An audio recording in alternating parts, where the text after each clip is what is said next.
Jadi akar kata utama dari diksi istidraj ini dibagi dua oleh para ulama. Ada yang mengaitkan dengan kata ad-durju, ya, ad-durju seperti ini. Ya, kemudian ditambah ista sehingga menjadi istadraja, ya, istadriju, istidraj, ya. Ada yang kemudian mengaitkannya dengan kata daraja, daraja. Nah. Kata kerjanya, verbnya nanti berasal dari kata daraja ditambah dengan ista di ilmu saraf nanti, ya, sehingga nanti menjadi istadraja. Istadraja. Sifatnya, keadaannya disebut dengan istidraj. Ya, ini urutan kebahasaannya dulu ya, secara etimologi. Kalau diambil dari kata ad-durju yang pertama ini, ya, sehingga nanti verbnya, kata kerjanya semua sama dari kata adaraja ditambah istadraja. Ini berarti satu, sesuatu yang terlipat, tergulung, ya, secara bertahap. Secara bertahap. Jadi kalau kita ingin melipat sesuatu dengan pelan-pelan, kan, atau menggulung sesuatu misalnya, ya, dengan pelan-pelan sehingga tidak tampak lagi seperti utuh mulanya, ya, maka prosesnya disebut dengan ini ad-durju. Ya, atau memasukkan sesuatu dengan pelan-pelan, ya, secara bertahap, ada tahapannya disebut dengan ad-durju. Dan biasanya segala yang punya tahapan, ya, dan ada unsur keluar masuknya, misalnya buka tutup itu, ya, dalam pemahaman kita sekarang itu juga tidak jauh dari pemaknaan ini. Ya, sehingga dalam bahasa Arab itu laci disebut dengan durjun. Ya, kenapa? Karena umumnya punya tahapan dan dia dibuka tutup seperti ini. Ya, sepeda disebut dengan darwajah. Darwajah.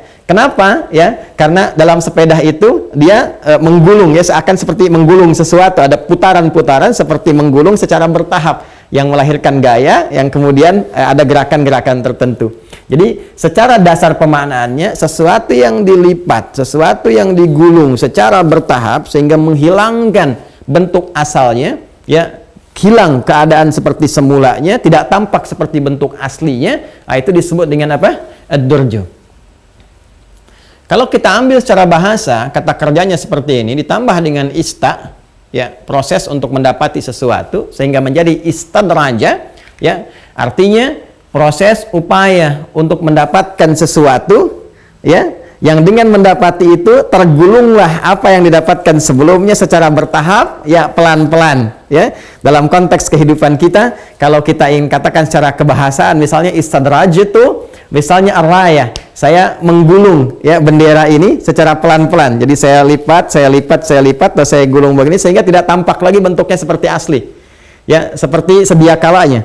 Ya, tidak nampak terlihat misalnya kibarannya, tidak nampak terlihat bentuk indahnya karena sudah dilipat, sudah digulung. Ya, jelas ya. Baik, ini bagian yang pertama. Kalau kita kembalikan kepada bagian yang kedua seperti ini, ya, dari kata daraja, maka secara kata darajah ini pemaknaan diksinya secara bahasa, secara etimologi sebetulnya ini masih netral, kata darajah ini. Ya, masih netral dan diserap ke dalam bahasa Indonesia derajat, ya, harkat, martabat, derajat, kedudukan, gitu kan? Ya. Tapi jangan salah, kalau dikembalikan ke bahasa Arab, ya, bisa berbeda pemaknaannya. Ketika ini kemudian, ya, dikembalikan kepada kata dasarnya, kata kerjanya daraja, ditambah dengan ista menjadi istadraja, lalu disifati menjadi sifat menjadi istidraj. Maka di sini kata darajah yang tadinya punya makna netral, derajat begini, ketika ditambahkan ista dan menjadi sifat istidraj, maka ini uniknya. Secara bersamaan, kata Al-Imam Az-Zamakhsyari dalam kitabnya Al-Kasyaf, itu dia memiliki dua arti yang kontradiktif dalam saat yang bersamaan. Ya, dalam saat yang bersamaan. Jadi kata netral yang tadinya darajah ini mungkin punya makna positif, ya, pada asalnya. Lalu ketika dia menjadi istadraja atau istidraj sifatnya begini, maka tiba kemudian dia akan memiliki dua kata yang saling bertolak belakang secara bersamaan. Satu istis'ad, begini. Kedua, istinzal. Istinzal. Masya Allah. Istis'ad, proses mengangkat sesuatu, ya, mengangkat, naik lebih tinggi, naik lebih tinggi, naik lebih tinggi. Istinzal, proses menurunkan sesuatu secara bertahap, turun, turun, turun. Jadi kalau kita satukan dua makna ini, disatukan menjadi satu, seakan-akan ada kesan yang dibangun. Istidraj, kalau kita mengambil dari akarnya darajah, jadi keadaan atau proses yang dirasakan seolah mengangkat, ya, ke derajat yang lebih tinggi, terangkat bertahap, bertahap, bertahap. Kalau didudukan misalnya naik pangkat lagi, naik pangkat lagi, naik pangkat lagi di kedudukan. Kalau di harta bertambah lagi, bertambah lagi, bertambah lagi. Tapi ternyata, ya, peningkatan kedudukan, pertambahan harta benda itu yang didapati, atau bahkan keilmuan, ilmu yang dirasakan meningkat itu pada hakikatnya dalam saat yang bersamaan sedang menurunkan statusnya. Jadi merasa seakan meningkat padahal dia sedang menurun, ya, karena tidak ada peningkatan kualitas dari kedudukan yang melekat pada dirinya, karena tidak ada peningkatan kebaikan dari harta benda yang ia dapati, karena tidak ada peningkatan kualitas kebaikan dari keilmuan yang ia rasakan bertambah. Jadi setiap kata istidraj kalau dia terambil dari kata darajah, maka maknanya itu dua makna yang saling bertolak belakang, seperti ini, paradoks. Satu sisi ada sisi naik, satu sisi dalam saat yang bersamaan dia sedang menurun, ya, perasaan mendapati kenaikan tertentu, tapi di saat yang sama sebetulnya dia sedang mengalami penurunan. Ini secara kebahasaan. Nah, ini pun sesungguhnya sudah mulai tertangkap kan oleh kita, ya, sudah mulai tertangkap nih. Jadi secara bahasa, kalau kita ditanya apa itu istidraj, secara bahasa bisa dikatakan proses, ya, berlangsungnya satu keadaan yang seakan-akan terasa seperti naik, meningkat lebih tinggi, tapi saat yang bersamaan dia memiliki nilai yang semakin menurun sehingga hampa dan terkesan tidak memiliki nilai kebaikan apapun di balik peningkatan-peningkatan yang didapati. Ya, agak mulai detail per lafaz saya akan coba gali. Bismillahirrahmanirrahim. Kembali ke Quran surah ke-7 Al-A'raf di ayat yang ke-182. Nah, ini perbuatan nyatanya, ya, secara langsung. Ini penjelmaannya nanti kita akan turunkan dari sini. Walladzina kadzdzabu biayatina, ya. Ini poinnya. Sanastadrijuhum min haitsu la ya'lamun. Ya. Ini saya garis bawahi. Ya, apa yang menjadikan seseorang itu bisa mendapati istidraj? Bahasa gampangnya begitu. Ya. Dibuka oleh Al-Qur'an, walladzina kadzdzabu. Nah, ini yang saya garis bawahi. Ini yang berbahaya. Jadi proses istidraj ini diawali dengan proses ini. Jadi, kalau seseorang dekat dengan nilai-nilai yang akan disampaikan ini, mengerjakan perbuatan yang di-warning oleh Al-Qur'an ini, maka berpotensi dia akan terperosok kepada lubang istidraj. Ya. Apa itu perbuatannya? Walladzina kadzdzabu. 1, biayatina. 2. Ya. Walladzina kadzdzabu, adapun orang-orang yang sengaja mendustakan. Tadi saya telah berikan satu kisi-kisi di awal. Ada kadzaba, ada kadzdzaba. Ya. Ada kadzaba seperti ini, kaf, dzal dengan ba. Orangnya disebut dengan kadzib. Ya, kadzaba, pelakunya orangnya disebut dengan kadzib. Ada kadzaba, ya, kadzaba yukadzibu, ya, kadzaba yukadzibu, fa'ala yufa'ilu, ya, orangnya disebut dengan mukadzib. Mukadzib, kadzaba yukadzibu, mukadzib. Kalau disebutkan yang pertama, kadzaba, itu dusta. Ya, ayatul munafiq talatun, tanda-tanda orang yang munafik itu punya penyakit nifak itu ada 3. Ya, di antara tanda-tanda kecilnya apa itu? Salah satunya wa idza hadatsa kadzaba. Apabila dia berbicara, dia berdusta. Itu ada tanda-tanda yang mengantarkan seseorang boleh jadi, ya, terjerat atau terinfeksi penyakit nifak yang berpeluang menjadi munafik. Ya, karena itu Al-Quran melarang kita dari perbuatan-perbuatan dusta, menjaga lisan dari perbuatan dusta. Tapi dusta ini, ya, teman-teman sekalian, ini masih umum digambarkannya. Kadang-kadang juga ada yang nilainya punya nilai kebaikan di dalamnya. ya menutupi sesuatu yang bisa melahirkan madarat yang lebih besar. Maka perbuatannya tetap disebut dengan kadzab, ya, tapi di sini tidak mendapatkan hukum yang negatif dalam penilaian syariat, disebut dengan taqiyah namanya, menyampaikan sesuatu di lisan A tapi di hati B untuk tujuan mulia tertentu. Asalnya demikian, ya, bukan konsepsi yang jelek. Nah, bisa juga ya diartikan kepada sesuatu yang negatif. Tapi kalau sudah terbiasa mendustakan, ada unsur kesengajaan, sengaja, menganggap remeh, menganggap ringan, ya, mengecilkan sebuah nilai yang besar, menghilangkan sebuah nilai yang kecil, sengaja melakukan sesuatu, terbiasa melakukannya, maka berubah katanya dari kadzaba menjadi kadzaba, ya, dan berlangsung terus-menerus secara bertahap. Hari ini berdusta, besok dusta lagi, besoknya dusta lagi, sehingga dusta itu menjadi profesi, kebiasaan, jadi rutinitas dalam kehidupannya. Ya, saya sudah punya kedudukan. Ya, kalau bisa, banyak tunjukkan kepada saya cara-cara untuk menghentikan kedudukan saya misalnya. Ya, nah, ini karakter-karakter demikian, perilaku-perilaku demikian yang sengaja menolak ayat-ayat, merendahkan, meremehkan, mengingkari di ayatina. Apa itu ayat? Tidak disebutkan kata ayat, baik di dalam Al-Quran, dalam hadis, bahkan dalam standar bahasa Arab, kecuali menunjuk pada satu tanda yang menjadikan seseorang seharusnya lebih dekat dengan Allah Subhanahu wa Ta'ala, dengan Khalik, kedudukan, jabatan. Itu seharusnya konsepsi dasarnya menjadi ayat. Ya, coba Quran surah ketiga Ali Imran di ayat 26 sampai 27 itu, ya. Qulillahumma malikal mulki tu'til mulka man tasha' wa tanzi'ul mulka mimman tasha' wa tu'izzu man tasha' wa tudhillu man tasha' biyadikal khair innaka 'ala kulli syai'in qadir. Qulillahumma malikal mulki, katakanlah, ya, katakanlah hanya Allah malikal mulki, pemilik segala kedudukan, jabatan dan sebagainya, itu punya Allah. Ya, tu'til mulka man tasha', Allah akan titipkan kepada siapa yang dikehendaki. Kadang-kadang orang baik diberikan itu untuk menyebar semua aura kebaikannya, atau kadang-kadang juga terlihat nampak kurang baik supaya diperbaiki, atau ada keburukan yang lebih besar lagi yang belum tampak, dipilih orang yang kurang baik ini untuk tampak semua yang tidak baik itu, sehingga diperbaiki secara merata kemudian hari, kan? Ya, qulillahumma malikal mulki tu'til mulka man tasha'. Jadi kehendak Allah untuk menitipkan. Jadi ketika dititipkan itu bukan sekadar dititipkan, tapi langsung menjadi ayat nih untuk membuat kebijakan-kebijakan yang baik.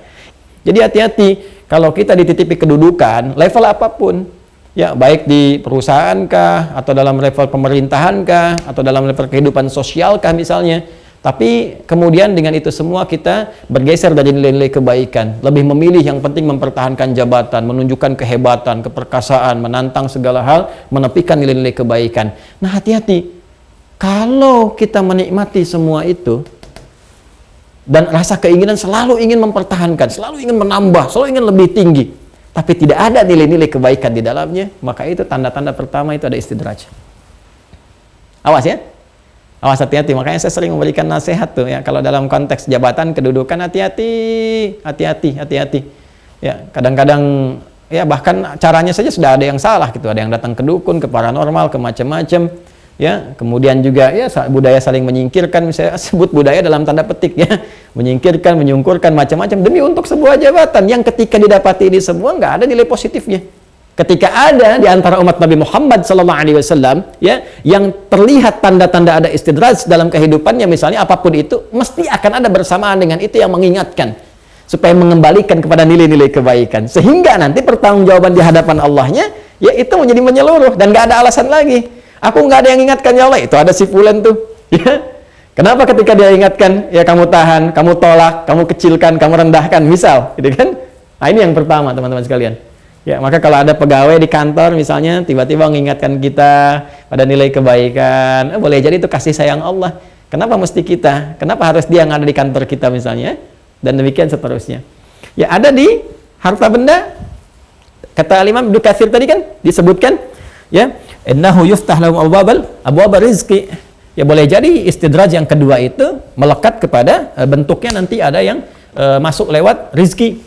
Ya, rizki berupa tadi salah satunya selain kedudukan bisa jadi materi. Jadi jabatannya terus menambah dosa, hartanya terus menambah dosa dan sebagainya.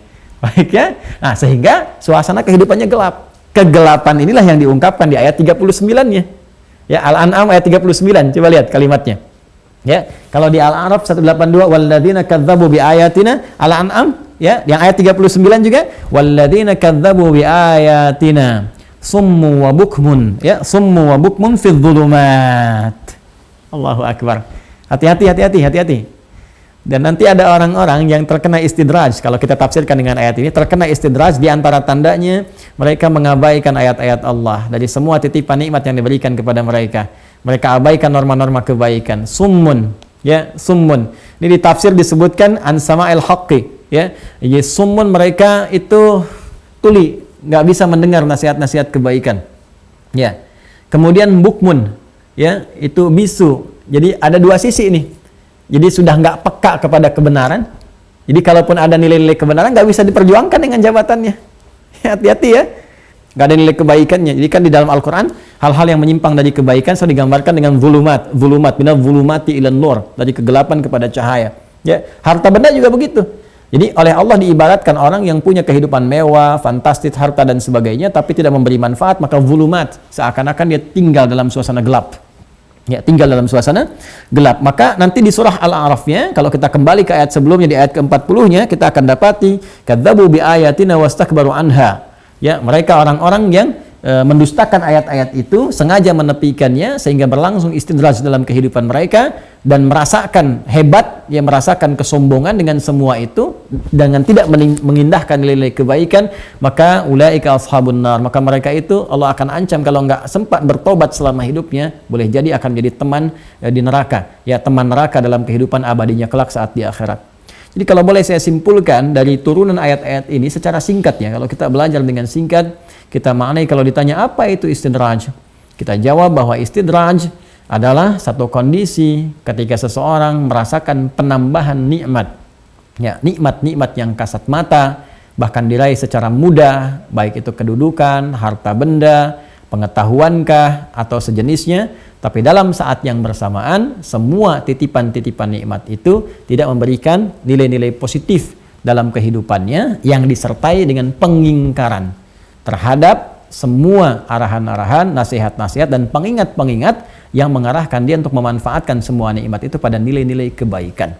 Nah, itulah istidraj, dan terapannya disampaikan oleh Al-Quran dengan bahasa kadzdzabu biayatina. Mereka sengaja menepikan, menyepelekan, menganggap ringan, atau bahkan melecehkan, atau bahkan meninggalkan sama sekali semua titipan-titipan kami yang seharusnya mendekatkan diri mereka kepada Allah Subhanahu wa Ta'ala. Karena itu kami ingin mengajak pertama kali, ayo kita tunjuk diri kita pribadi, apa yang Allah titipkan kepada kita. Bermula dari diri kita sendiri dulu. Ya, lihat ke dalam diri kita, jangan-jangan ini matanya nih, ini kan titipan mata kita ini. Jangan sampai ada istidraj di mata. Ya, kita nggak sadar tiap hari melihat yang salah, ya, terlihat yang salah, tapi nggak ada kesan untuk menghindar dari kesalahan itu. Maka jangan sampai mata ini memiliki fungsi istidraj, geserkan kepada nilai kebaikan. Ya, mulai sekarang sepekan ke depan latihan untuk melihat yang baik-baik saja. Lisan, hati-hati lisan. Kalau selalu diam, ya, padahal hal yang benar yang bisa kita ungkapkan misalnya, atau sengaja berkata-kata kotor, ya, menjauh dari kebenaran, awas kalau menikmati itu sehingga nggak punya kosakata baik lagi, boleh jadi ada istidraj di lisan. Sehingga nanti lisannya akan dihukum, matanya akan dihukum, semua akan mendapatkan pertanggungjawaban di hadapan Allah Subhanahu wa Ta'ala. Ya, setelah itu harta yang melekat pada tubuh kita nih, pakaian, ya, ada kendaraan, ada rumah dan sebagainya, hati-hati. Jangan-jangan begitu mudah dapat harta tapi nggak ada maknanya, nggak ada fungsinya. Ya, dan saat yang bersamaan menjauh dari agama. Jangan sampai berangkat gelap, pulang gelap, ngejar dunia, lupa, ya, bahwa Anda akan kembali pada kegelapan, ya, pada tempat yang gelap di alam kubur. Kalau nggak siapkan cahaya dari sekarang, hati-hati, jangan sampai istidraj. Hartanya tidak memberikan manfaat dalam kehidupannya di hadapan Allah Subhanahu wa Ta'ala. Ya. Kemudian setelah itu baru lebih jauh lagi, ada titipan istri, anak-anak, titipan orang tua dan sebagainya. Ya, kembalikan ayat-ayat keluarga dalam Al-Quran. Bagaimana saling bersinergi kata Al-Quran, ya, saling nanti terkait rizki, bahkan terkait planning untuk kehidupan akhirat supaya kumpul lagi bersama. Kan banyak ayatnya. Di Quran surah 52 ayat 21, walladzina amanu wattaba'athum dzurriyyatuhum biimanin alhaqna bihim dzurriyyatahum.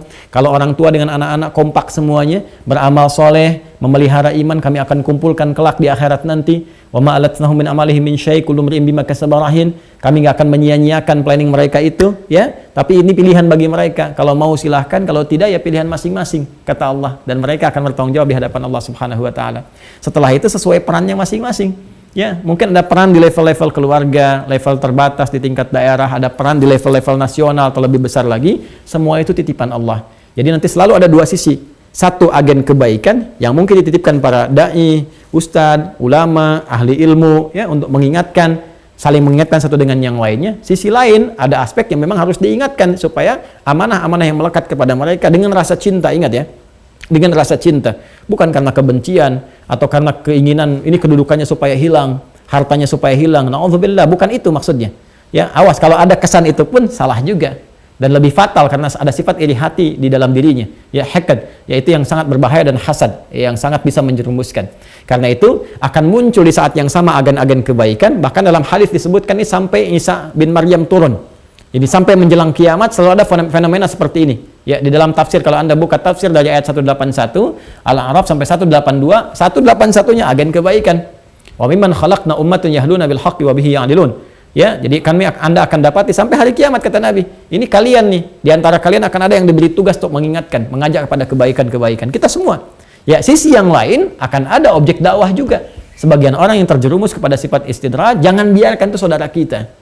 Ya, itu teman kita, itu kolega kita. Jangan larut mereka dalam itu sepanjang ya ada kesempatan bagi kita sampai ajal menjelang, terus ya suarakan, terus tampilkan kebaikan-kebaikan supaya dengan kasih sayang itu konsepnya seperti Allah mintakan kepada Musa alaihissalam, ya, idhaba ila fir'auna innahu tagha faqul lahu qawlan layyina, dengan bahasa yang lembut, bahasa yang baik, doa-doa yang mencerahkan, yang menyentuh kepada jiwa. Mungkin dengan itu semua ketika hatinya sudah semakin mengeras, tapi dengan tembusan doa yang disampaikan dari keluarga sekitarannya boleh jadi akan membuka cerca harapan supaya dia kembali kepada jalan-jalan kebaikan.